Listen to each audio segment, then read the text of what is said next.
Hello, and welcome to the Cultivating Confidence podcast. I am your host, Dr. Nicole Grams. I am a life coach who specializes in anxiety, health, and human design. And I also happen to be a functional medicine pharmacist. This podcast is a compilation of conversations that I've had with clients and colleagues. So listen in as we explore the mind, body, and soul's confidence in its many forms. I'll come back. Gathering content. About all of our experiences, right?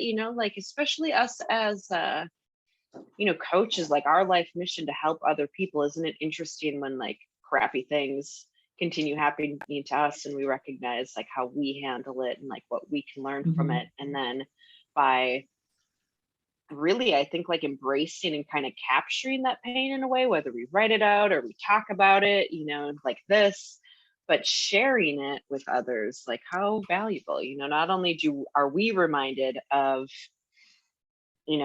valuable tools as far as our coaching goes, as teachers and what have you, but just remembering, how fragile life is, how human we all are, and how connected we all really are.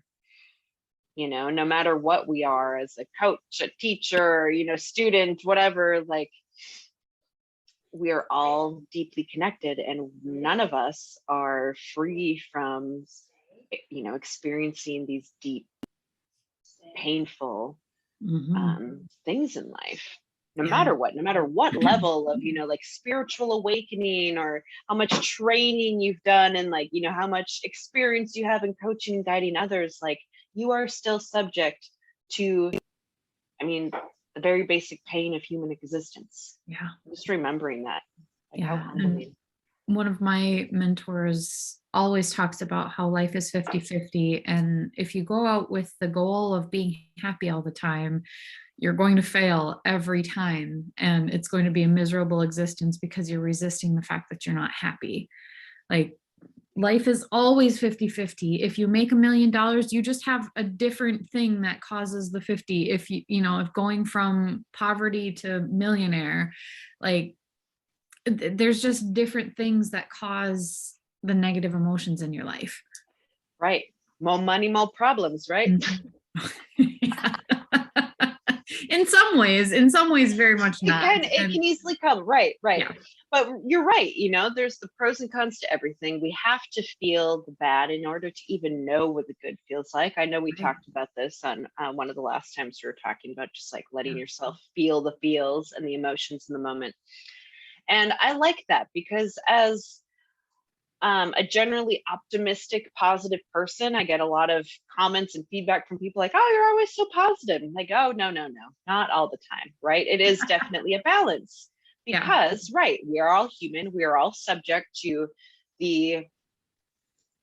all the optional, occurrences in life, right? And we're always going to be faced with challenges and adversity and pain and loss, like all of us are going to go eventually.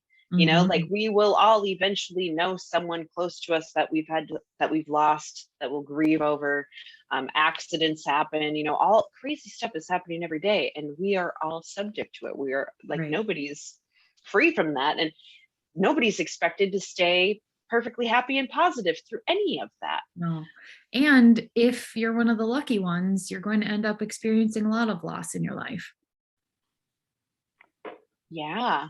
Exactly. Interesting. I like how you worded it that way. If you're a lucky one, right? Because my goodness, I do have a few friends that are blessed to have not lost, an immediate family member, anyone that was really close to them, they haven't lost. And they'll come to me and be like, oh my gosh, I can't believe you've lost people like that in your life. And it's like, well, it's sure, as painful as it is to lose someone you love so much, it has, those experiences have filled me with that much more compassion. I no longer take for granted the simple things in life. I understand the value of how fragile this life is and how valuable our time with each other is, how important it is to be present with my loved ones while we are all here, because none of us are guaranteed tomorrow. And to look, and to expect life to be, smooth sailing and to not lose anyone or go through any hardship, then what would life be, right? If it were just so even keeled and smooth and happy all the time, would we even be happy with that? Because we wouldn't even know what deep sadness and pain is. So what would happiness even mean? I mean, maybe happiness would become our unhappiness, right? Because it would be so much the same and nothing changing, like that's the beauty of life, is the ebb and the flow, and the yin and the yang, there's an opposite to everything. We have to have the negative emotion with the positive, or else we wouldn't know how good it feels to feel good. Yeah. So, but it's just interesting, like we were talking about as we just got going too, just like how connected we all really are, as humans. We can seem, especially, gosh, through these months, if anybody in the northern part of the country, going through winter and we're not seeing a whole lot of sun, thank goodness the days are getting longer, but like these days can feel really isolating, where we feel so separate from the rest of the world. But like moments like that, we discussed it on our last video too, how you had just recently lost your grandma and it was so sudden, but how beautiful that the whole family was able to get together. And I can only imagine like the great memories that came up, and looking through old pictures, and just even like realizing the connection that like what my mom's neighbor is your grandma's sister, and like who knew that we had all of these ties when we first met, in such a completely different setting. But isn't it funny? I mean, I've traveled across the world and ran into people that like knew my family or like knew me, like it's just insane how really deeply connected we all are, no matter how separate we may feel at any given time. And what a beautiful thing that is to just remember. And sometimes, often, unfortunately, actually, probably a lot of the times, it takes something like this loss for us to remember that. Yeah. But bless it, bless your grandma's heart for, choosing the path that she did, and exiting in this way at this time, so that the rest of your family could be brought together in this way in her memory, and be able to come together and support each other through this pain, and find those little blessings that are hidden in these moments. So even though you may feel physically disconnected from your grandma, you can probably feel a bit of her presence, and feeling a little more connected with maybe family members you haven't seen in a while. And being able to connect, and look at old pictures and the memories and all of that. Like, what a beautiful experience, where we might not normally think, a funeral is, how could there be any fun experiences out of that? I mean, it's such a terrible thing, but man, connecting, bringing that connection, remembering like how united we all really are at the most basic level is. Well, and it's a good reminder, because most of like I won't call them regrets per se. They're things that if I could do again, I would do differently, but regret is just not something that I think is a useful emotion to have. But the things that, looking back on, that I would do differently would be like going to the gatherings that are here or there or wherever, despite the fact that they're inconvenient, or, all those things. It's just such a good reminder of, you don't know how much time you have left. Everybody assumed that my grandma would live well into her 90s, just running around doing all the things for everybody. But that's not everybody's plan, ultimately. So you have to take your moments when you can. And yes, I'm not saying, beat yourself to get to everywhere and see everybody all the time, always. But had I known, maybe I would have made some different decisions, but you don't know. And that's the whole idea. But also giving yourself grace to that, everybody is making the best decisions that they can all the time for themselves. Right. And in the moment, I think it's really, just about being present and being present with yourself. And just following what feels right in the moment. Again, I totally agree with your take on regret. Trust me, I've felt a lot of it in my life, particularly around the losses that I've had. Yeah. And you're right, it's not a helpful emotion at all. It's not. But sometimes, isn't it funny that we can almost feel obligated to feel that way? Like, oh, I should have done this, I should have done that. And like, it's almost, why are we so hard on ourselves? Everyone is always doing whatever you feel called to do in the moment is exactly what you were meant to do. There really is no such thing as regret, because everything you've ever done was perfectly right. If it wasn't right, it wouldn't have happened that way. Something would have steered you in another way. Yeah. So just even trusting that too. Yeah. And trusting that doesn't feel true all the time. Because like, I mean, I can step in and say, oh, this was meant to happen, and half my family would hate me forever for that, because like they don't think it was meant to happen, and that's okay. There are times when I don't think it was meant to happen this way either, but it did. So there's where the fighting reality becomes the thing that causes you suffering, right? There can be pain and grief, and then you're adding suffering onto it, and the guilt and the regret, and that's just adding suffering to a situation where there's already enough to process. Right. What that made me think of, what you resist persists, right? When you're fighting reality, like you just said, like this shouldn't have happened, this wasn't supposed to happen, it's creating more pain and suffering. Exactly. Right. When it comes to, losing a loved one, it might take some time to really let that settle in, that it was meant to be, especially if it was an unexpected, really shocking situation. Like, we're human, right? Like, that's a lot to handle and to process, and that'll take some time. But over time, you can come to kind of make peace with that situation and start to recognize, gosh, there hasn't been a case in my life of losing a loved one that after the fact, like looking back at their life leading up until their death, like, oh wow, there's some divine things that happened there. Of gatherings that we had, or the last time we were together, and like the last series of major events that they got to experience were all divine. And and recognizing that, like, oh yeah, this was in perfect timing. It may not feel right, or just for me to say that, oh yes, this was meant to happen. You may never get to that point. You might still always feel a little angry and sad that this person isn't here, and no, this wasn't part of the plan. But who are we to say that we have control of this plan? And who are we to say what should and shouldn't have happened for someone else? Right. Because that was their path. And this is a great reminder for me in handling loss, and just, like, it's kind of really selfish of us to think that they should have lived longer for us, to keep us comfortable, to keep them here for us. Their soul chose this path, and they exited it at the perfect time for them. And even though it may not make any flipping sense to us, and it may not for a long, long time, maybe not until we cross over, but to be able to sit with that, to feel the emotions, let yourself feel that anger, but also recognize this is their path. This was for them. This was their exit point, and it has nothing to do with anyone else. It has nothing to do with me. This isn't about me. It's about them. So I know, and I've clung to, losing people, I've clung to that. If this shouldn't have happened, and longing for them. And it is so painful. Again, like, what you resist persists.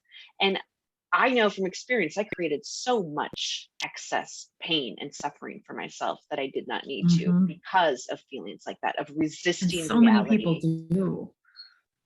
Right. Oh, absolutely. Again, we're human, right? We want things, we like to feel in control. We like to feel that we know what's coming, what's happening. And when, wrenches get thrown into it, and things completely change, and we get thrown off our, and everything's just all a mess, like, of course, we're going to be startled by that. We're going to be upset by that. And that is so normal. Let yourself feel that anger and get it out. Again, and one of our other talks about just feeling the feels. If we just keep stepping it in, that's just like, it's like just building momentum for that volcano to erupt, right? And then when it does erupt, it's just that much more painful. Let yourself feel the feels as they come out. Because as you do, it slowly makes it easier to kind of make peace with, what's happening, to as you process, let yourself feel the feels. Like that is the processing right there. Yeah. When people are like, oh my gosh, I need time to process this. It's not really about, I need my mind to wrap around this and figure out a logical reason for why this happened. No, it's about letting yourself feel what's coming up and let it go, let it up and out. All feelings are valid. You're going to feel a range of emotions in any given hard, challenging situation, but just letting yourself feel what it is in the moment and let it up and let it out, you may be surprised, will bring you so much more peace much sooner. You know, give yourself compassion for feeling what you do. There is no prescribed way, you know, like, okay, when you lose a loved one, you must go through these things and grieving must last this long. And then, oh, by this time, all right, you're over it. No. It's a lifelong thing. You never really get over loss. You might kind of find a new normal. You kind of get used to it. You get used to the lack of their presence. But there's no getting over it. And it's okay to feel the feels and to feel the pain and even let that anger come back. It might come back and surprise you at times. That's okay. But letting those emotions up and out is what really starts to set you free and make peace and find ease in, you know, accepting the situation, to lessen the resistance against reality, right? Until you know, making peace with it, making peace with this new reality, really empowers you to start making this present moment and moments coming forward to really be yours, to make the most of them and what you truly want to feel and experience. So, you know, with that, it's just finding compassion for yourself. Let yourself be human is really, I feel like, the underlying message of any of these discussions, right? Because this human experience is a wild one. And there's no predicting what's going to happen. So what can we do now? Again, we're not all guaranteed tomorrow. So what are you going to do with your life today? What would fill you with the most joy today? Does that inspire you to, you know, call a loved one you haven't talked to in a while? Maybe you get out and go for a walk, you know, on your favorite trail that you haven't seen in a while. Maybe you just play with your kids or your pets or what have you, play a game, listen to some of your favorite music you haven't listened to in a while. Like, I think we need to just start making more time to to do what sets our souls on fire, right? Like, what makes us feel good? What does my heart really want to do in this moment right now? So that if I were to die tomorrow, I would feel complete and satisfied with what I'm doing now and today. So I like that. I like that we're able to just connect and talk these things out. What would you? That's got me thinking, like, what do I really want to do today? Just embrace. For me, really, it's just been, I think, letting go of any resistance to reality, right? Like, I'm preparing, I've got my, I'm sitting up here in the Northwoods, like buried in the snow. My RV is getting buried in the snow. I just shoveled it off the other day. I've got it all covered up and like going to be preparing to drive it south soon. And like, oh man, I've got a lot of snow to deal with so I can get this baby out of the driveway. And I have resisted. I love that I've been given multiple opportunities of unexpected snowstorms to practice plowing and like making peace, easing my resistance. The universe totally challenged me. Like, we got a really super cold spell. We got dumped on with an insane amount of snow, and I was resisting that so hard. So on a much lesser scale than losing a loved one, but like, this is an example that we can use every day of day-to-day life, of like when shit goes wrong and you don't like it and we want to resist it, and think of how much more pain we create for ourselves. I had a miserable day fighting that snow, and not until it was done did I go like, oh dang, I just operated a Bobcat and plowed this huge driveway. Like, that's quite an accomplishment, even though it wasn't what I wanted to do. By surrendering to the moment and embracing it, like making peace with the snow and the weather and everything all together, like, it turned out to be quite an empowering moment. And now, today, I have an opportunity to redeem myself and go out there with a smile on my face and play with that Bobcat and have a good old time. Might not be, like what I planned or really wanted to do, today, days ago, weeks ago, whatever, on, January 6th, I want to be doing this and getting these things done. Like, no, all right, we got some snow. So I'm doing I'm going to deal with that today and have some fun. Be present in the moment. Let myself enjoy it. Because really, we can get ourselves maybe all tied up in knots, thinking, okay, oh my gosh, what if I do die tomorrow? Then I've got to do all the things today. Got to do everything and live it, live life to the fullest. But really what it comes down to is being present in the moment, being truly present with where you're at right now. It's not about putting yourself where you'd want to be. If I would die tomorrow, I want to go to Cuba before I do that and go, enjoy some island life and be in nice weather. We can't always make that happen. And that could also create more resistance against reality, right? If like, oh, what I really want to do is so far from where I'm at right now, we can build up more resistance, more pain. So really just meeting yourself where you're at.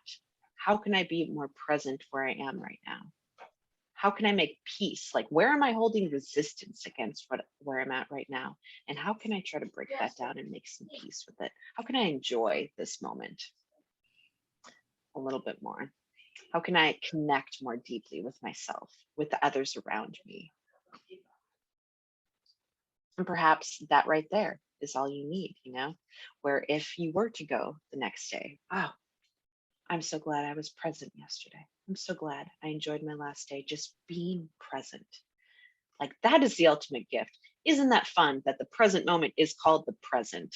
Like, that is the best gift we can ever really give anyone and ourselves. It's a gift of being truly present in a world that we're conditioned to think that multitasking is really a thing, and that, we can do all of these things at once. And, we're always planning, like we're in this spot, but we're planning to be in the next thing. We're always like such future forward thinkers. It's really challenging to be present in the moment, to be present with ourselves, be present with this breath, with where I'm sitting right now, being aware of the sensations, the smells, the taste, what you touch, what feels. We are so, often disconnected from that in this world, in this digital world, where we can so easily just numb ourselves out and spend hours scrolling through social media or what have you. Is that really being present? But think of how many people are doing that every day. Gosh, I feel like it just putting the phone down alone and like being present in an activity, like that's a huge feat in itself right there. I'd be proud of myself. If I were to get, hit by a bus the next day, like, hey, I was present and I put that dang phone down. I was present in the real world around me. That's huge. Well, yeah, and as we go through all these things, there was some coaching that I received on it. And one of the questions that I was asked was, when you look back on this time, what do you want to remember about it? And how do you want to remember feeling about it? Because I kind of got in this spiral of self-criticism about not being more present on social media right now. And when I look back on this time in the future, do I want to remember how I beat myself up about how I didn't post on social media after my grandma died? Probably not. Interesting. I can relate to that, on a different level right now too. It just also the holiday time. Mm-hmm. Because I have not been as present on social media. It's funny, I've been thinking about that too. Like, gotta reach out and like be sending all this good stuff out there, to the world. And we all need a break. Oh my gosh. Like I was just saying, putting the dang phone down and stop like scrolling through social media. Like, isn't it interesting that we live in this world? And right, as we both operate our own businesses primarily online, it is important to have that social media presence and be engaging, with our audience and our clients that are out there.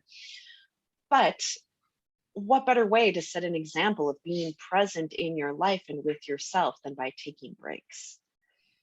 Applause to those out there that are on social media every single day and keeping up. That's great. That's awesome. If that's your thing, that's wonderful. But for those of us, especially you and I, that are trying to teach and guide our clients to be more present with yourself, if we want our clients and our following to be putting their phones down and being present in the moment and loving themselves and enjoying life, then they don't need to be seeing posts from us all the time, right? They shouldn't be seeing them because they're putting their phones down. Right. So I think it's important, especially in today's world, to remember it's okay to disconnect from the technology, to reconnect to yourself, to your source, to the universe. That's where, isn't it interesting? By unplugging the phone, we can get real, like more deeply connected with the most important source, right? This oneness that's between us all. But ironically, when we're connected to the phones and things, we feel even more disconnected from other things. Right. Well, and just remember, the first time you do set the phone down, the first time you do try to be truly present, it's a very uncomfortable thing, because you are exposing yourself to feelings of shame, blame, guilt, all the things that you have been avoiding by scrolling, or even just boredom. Like, allowing yourself to be bored sometimes is one of the most challenging things, because then self-criticism slips in and you're exposing yourself to all of that stuff on purpose. And like, allowing yourself to be present is in part just observing what happens inside your own brain. And I know a lot of people who are not willing to even face themselves because of how they treat themselves. Like that, those are the people that I want to talk to, because I was there too. Like, I have to stay busy all the time. I have to constantly distract myself, either with the phone or with the laundry or with, 75 other things that we need to do, because we're treating ourselves so poorly. We don't want to spend any time with ourselves.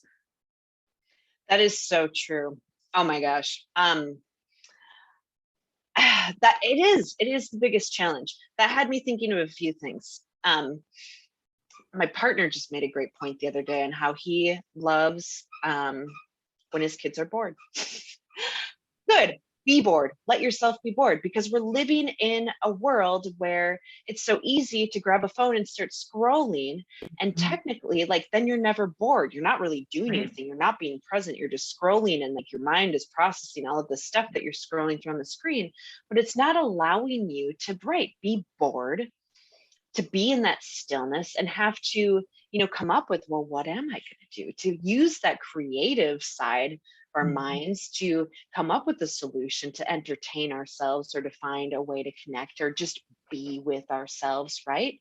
The phones, the social media, like, that's become a new distraction away from ourselves.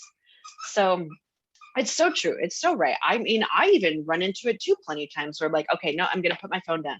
I'm not going to think about emails. I'm not going to check anything. And it can be nerve-wracking in ways and build up a lot of anxiety of like, oh my gosh, what if I missed something I needed to respond to someone or whatever? But just letting it go. Really, what's our hurry?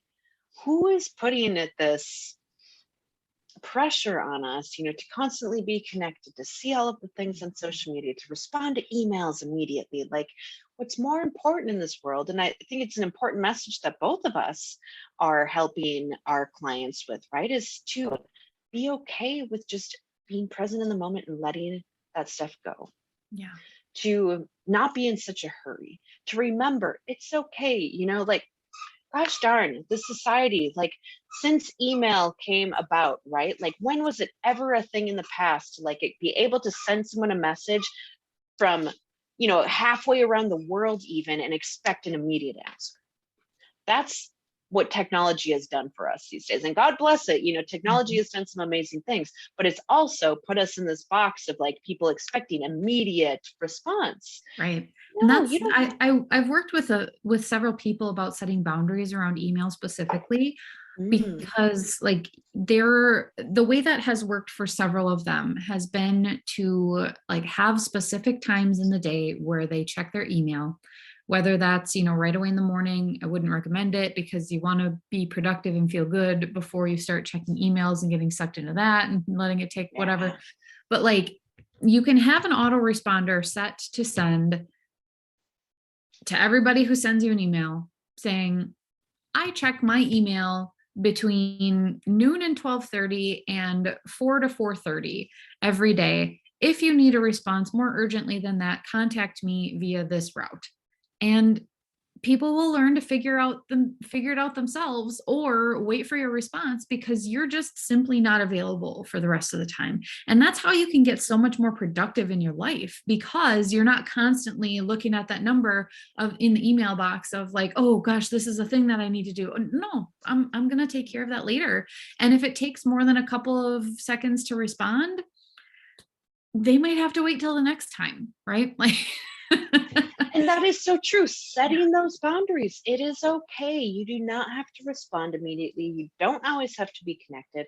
It is more important, more valuable to be connected with yourself than all of, the external sources. I love that. Setting boundaries around emails alone is tough.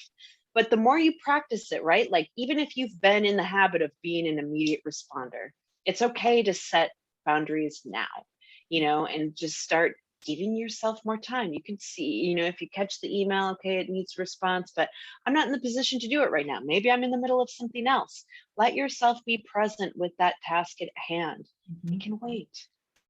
That email can wait. And just, like many other things too, just being present at what you're at right now, because email, my goodness, that's a terrible one, especially if, you have it connected to your phone, you have notifications on, and you hear that ping go off. It's so easy in this world, right, to get distracted and go and look at that email and go down another rabbit hole and be like, well, wait, where the heck was I? What was I even working on? And then we wonder why we're not being productive, because we're constantly bouncing around from one thing to the next and never really fully being present on one task. Yeah, that's another thing that I have done myself. I shut off all notifications on Facebook and Instagram. So the only time I see anything that anyone has posted for me or tagged me in is when I physically choose to go into the app.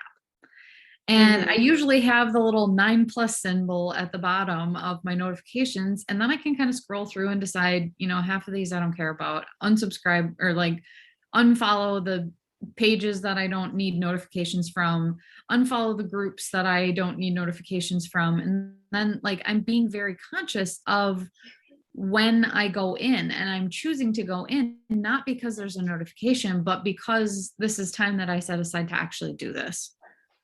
So be bold and turn off your Facebook notifications, guys. Like, yes. Oh my God. Facebook is a terrible one too, because it'll notify. Have you noticed it just starts notifying you about more and more irrelevant things? Yep. So it's just more and more of a distraction. Like, so-and-so posted on this. And it's like, why did I need to be told that? Yep. I turned off all of those notifications. Like, when I scroll through and I see this is definitely not something I want to see more of, I go through and manually like change the notification settings right then and there, because like, I don't want to continue to get these notifications even when I do choose to go into the app. Like, I don't care about all this other irrelevant stuff that I don't, whatever. Like, once in a while it might have been helpful, but not enough to make it worth it. Right. But being intentional and being like, setting aside time for social media is totally okay. But then having your limits on that, of like setting, I'm going to have a half an hour to scroll away and catch up on things, because it is a tool that can be used to keep in touch with people. And I'm not going to negate the benefits of it, for sure, but it's also designed to keep you scrolling and to keep you looking. And anger is one of the things that keeps you engaged with something. So if you engage with things that make you angry, political posts or opinions or belief systems that you don't agree with, they're going to keep showing you more of those things, because that's what you spend time doing. So be very mindful of your scrolling itself, and also of the time that you're spending. Set a timer, the phones have such great like time limits that you can just put a password in, whatever, but like, also then it's a conscious, I have to put my password in to continue using this app today. And you can decide whether that's worth it or not in that moment, but it's at least like a reminder of, oh, hey, I'm going to stop you before you've been doing this for 2.5 hours. Right. Exactly. That's a great idea. Right. Setting boundaries on the phone, because that is so true. Like, the algorithms of Facebook and other social media platforms are designed to keep you scrolling and to suck you in. So, even on TikTok, which is my main platform, they have started hiding, like, you can see your comments that you make. Like, if you put check out my link in my bio, TikTok will hide that from other users. Like you can't actually see that comment because it will take you to the link in your bio, which will take you off of the platform. Like it's insane. Interesting. And it's been something that a lot of creators have been talking about, because you can't use the words link in bio because that will be suppressed on that specific app in the comment section. Because if people say, oh, how can I work with you? Yeah, check, I have a link in my bio. Like you can't say that. They won't see it. They won't physically see it.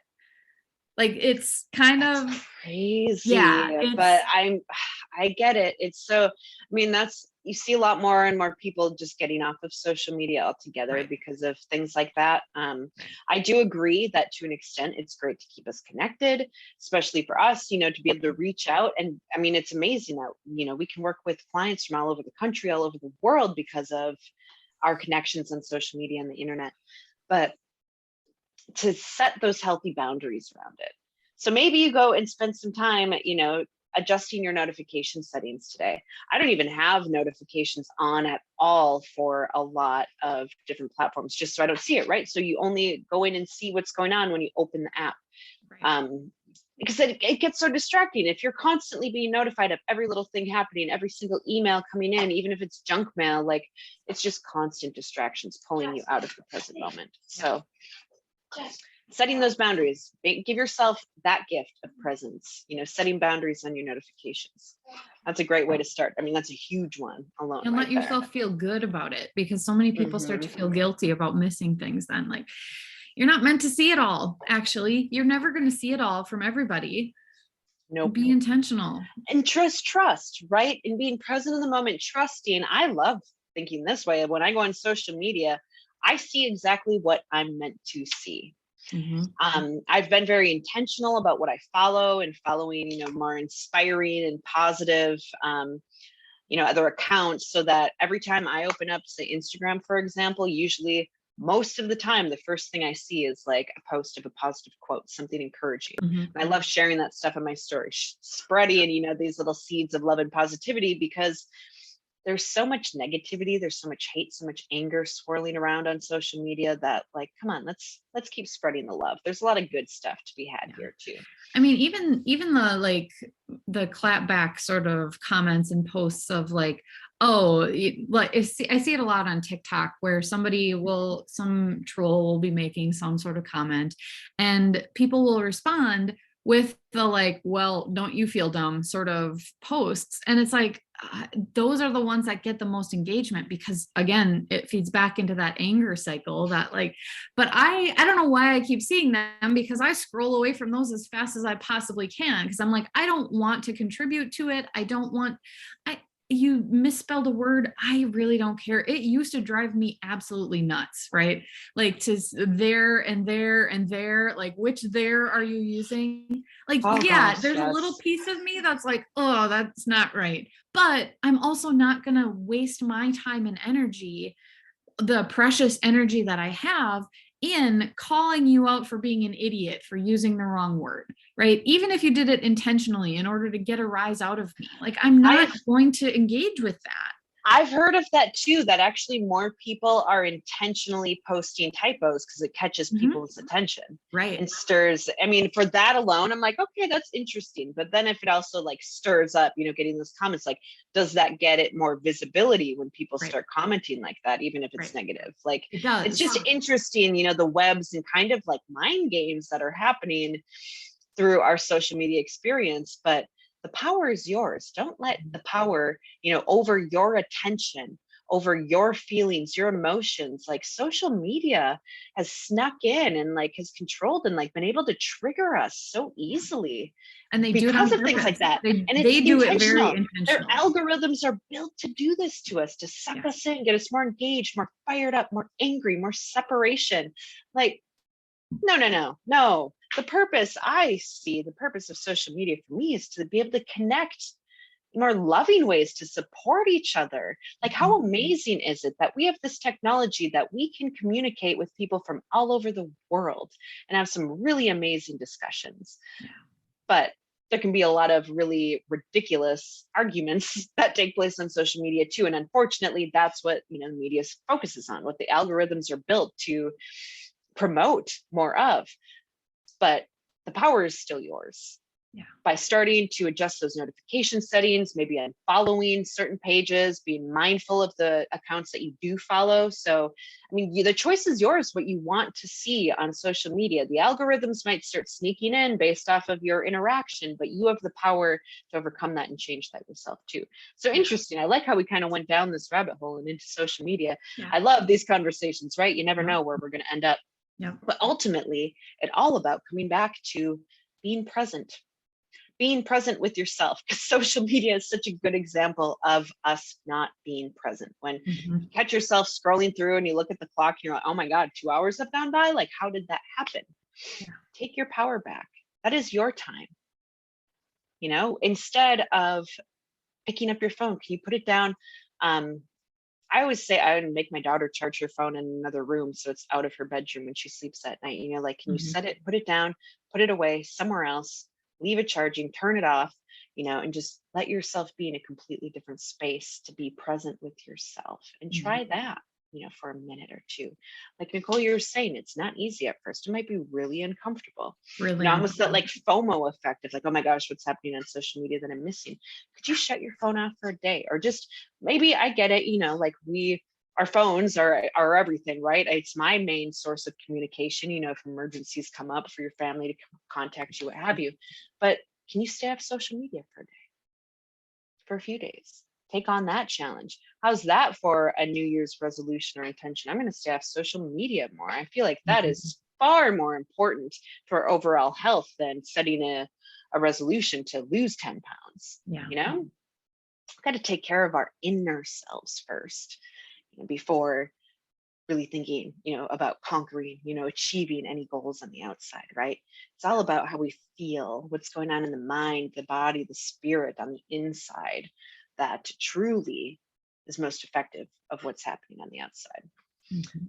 And what we fuel those things with, what we see, what we take in through our senses is so important. So important. So even, coming back to that present awareness, like where are you right now? What are you feeling? Is it cold? Is it hot? Do you smell anything? Are you sipping tea or coffee or water? Like, what do you taste? How does it feel? Getting back in touch with all of the senses versus just the visual kind of numbing scrolling that is so tempting to get into sometimes. I dare you, whoever's listening, to go out and feel all the feels today, all the emotions, all the senses. Like, let yourself get truly present in this very moment, and maybe ask yourself, what do I really want to do today? What would bring me joy in this current environment of where I'm at? Again, making peace, not resisting reality, like embracing what can I do to really fill my soul in this moment right now, so that if I were to be gone tomorrow, I'd feel really complete about this right now. I love that. And if you're struggling, if any of this sounds like, oh my gosh, this sounds impossible, even like breaking free from social media for a day, or like, how do I get present with myself? How do I make peace with my current situation or make peace with my past? Like, that's the work that Nicole and I are doing. So if you feel called, like that you need a little extra support, you need some guidance, get a hold of us. In the description below, you can check out both of our websites and learn more about us, and reach out. Don't be shy. Both of us have free Facebook groups out there too, to join the communities, and just, again, as we're saying, like, get off of social media. But when you're ready to come on, or if you're thinking about adjusting your notifications and what you follow, being more mindful, like what things will really help and support me. Maybe instead of following, all these like political groups and discussions, maybe I'll get into this one that's more mindful and talking, like mine's called Freedom Finders. We're trying to break free from all of this crap of our past and current existence that holds us back from really loving ourselves and making the most of our life. Nicole, I know a lot of your clients come to you and helping with relief of anxiety. Like, oh my gosh, anxiety and social media, like those two things alone, we could go down a really deep rabbit hole of how much social media has heightened our issue with anxiety. So that in particular is something that you want some help with, like reach out to either of us anytime. That's what we're here for. That's what we're doing these conversations for, to have this real talk. Like, let's talk about the things that aren't always fun to talk about. But let me tell you, like, this is the real stuff, right? We are all human. None of us are escaping this human experience, right? We're all going out at some point. So what can we do to enjoy and make the most of it now? And that's what we're here to do, to support. So I think with that, this is always a fun discussion. We never know what's going to come up each week. So we'll see what comes up next week, but reach out to us anytime. If you have any questions, we'd love to hear from you and support you on your journey. Any questions, comments, throw in your feedback in the comments below. Sending love and light to everybody out there listening, watching, wherever you are. For myself, from Nicole. Thank you, Nicole, for always sharing and engaging in these fun discussions with me. And we'll see what comes up next time. Thank you for taking the time to listen in today. Many of you will be able to take the ideas that you've heard and apply them in your daily life, and that's really all you need. That's amazing. But for those of you who could use a little one-on-one help with how to make these things actually work for you in your real life, please reach out. The link to schedule a consult with me is in the show notes. You don't have to do this alone. See you soon.